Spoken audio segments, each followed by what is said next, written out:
Bonjour, salam alaikum, je m'appelle Sandrine, j'ai 26 ans, je suis d'origine portugaise et ma famille est chrétienne. Alors non, avant de me convertir, j'avais vraiment aucun a priori sur l'islam.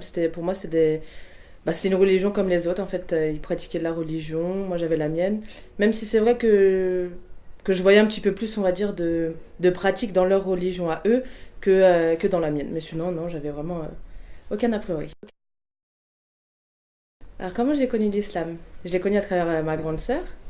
C'est parce que c'est une personne qui lui a posé une question. Pourquoi le Coran, c'est le dernier livre à être venu sur Terre? Et donc en fait cette question elle est restée dans un coin de la tête. Et, euh, et c'est vrai que donc elle est restée dans un coin de la tête. Et c'est vrai qu'après on a eu, on a on va dire un petit peu cherché, on va dire, parce que c'est vrai que j'ai grandi dans le christianisme, mais c'est que je me posais beaucoup de questions. Je voyais beaucoup d'incohérences dans la religion chrétienne. Et, euh, et voilà.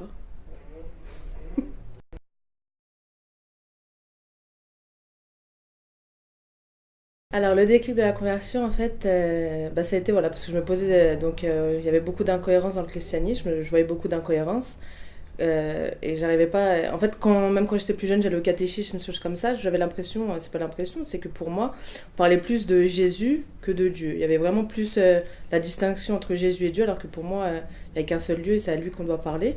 Et c'est vrai que déjà étant petite je voyais ça, après c'est vrai que par la suite j'avais arrêté d'y aller. Et donc oui, le déclic en fait c'est que en fait j'ai rencontré deux personnes qui répondaient à mes questions.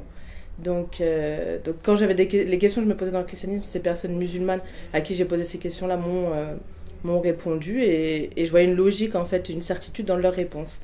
Et je pouvais pas tourner les yeux à ça parce que c'est le bien en fait que je cherchais au final au fond de moi et j'ai pu le trouver à travers ces réponses. L'islam m'a apporté beaucoup, beaucoup, beaucoup de choses. Il m'a apporté une grande confiance en moi.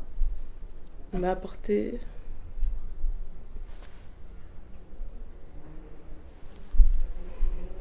Ça m'a apporté plein de choses. En fait, j'ai pu. J'ai trouvé en fait dans cette religion un, un amour en fait, une confiance en moi déjà que j'avais pas forcément avant. Et dans cette religion, j'ai pu la trouver. J'ai j'ai compris en fait pourquoi j'étais ici, pourquoi j'étais sur Terre. J'ai compris mon but en fait sur la Terre.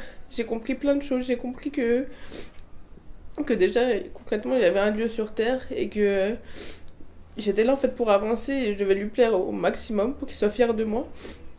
Et, euh, et ça m'a apporté plein de choses, ça m'a apporté une confiance en moi, ça m'a permis de développer, d'avoir un meilleur comportement. Je vais pas dire que j'avais pas avant, mais c'est vrai que ça m'a permis d'avoir un meilleur comportement, d'être plus en fait, d'être plus là pour les gens. Parce que c'est vrai que l'islam c'est s'ouvrir sur les gens, s'ouvrir sur plein de monde.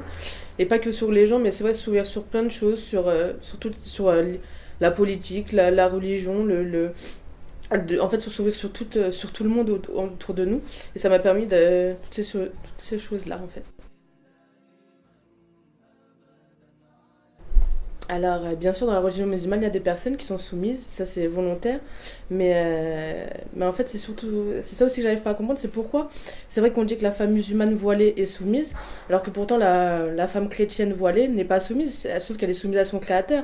Donc pourquoi nous, en tant que musulmanes qui portons un voile, on doit être soumises et que et que les sœurs chrétiennes ne sont pas soumises? On est au même stade en fait, on se soumet en fait à notre créateur et rien d'autre. Et pour ma part, non, je suis vraiment loin d'être soumise. J'ai une vie active, voilà, je m'épanouis dans ma vie, je travaille, je vais dans des associations, je rigole, je vais au restaurant, je fais tout comme tout le monde et ça n'a vraiment rien changé en fait à ma vie. Voilà, je suis vraiment loin, loin d'être soumise au final. C'est ça, le mot que je pourrais dire. Alors, un message aux futurs convertis. Ce que je pourrais dire aux futurs convertis, c'est renseignez-vous. C'est vrai que si vous avez ce besoin au fond de vous, en fait, dans votre cœur, que vous ne vous sentez pas bien, que vous avez l'impression, vous avez un vide, et ben, je peux vous dire que moi, j'avais ce vide-là aussi au départ. Je me disais, voilà, j'étais sur Terre, je m'amusais, je faisais tout, mais il y avait un manque au final. Et une fois que j'ai compris ce manque était dû à quoi, bah, c'est pour ça que je me suis convertie à l'islam, parce que j'ai vu que ce manque, c'était l'islam que j'avais pas en moi. Et donc, bah, renseignez-vous, cherchez, et vous allez voir que vous allez trouver dans l'islam ce que vous avez besoin au final. Pour la fin, il faut arrêter en fait les a priori sur l'islam.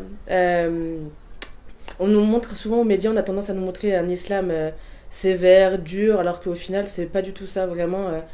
L'islam, c'est l'amour, la solidarité, l'entraide.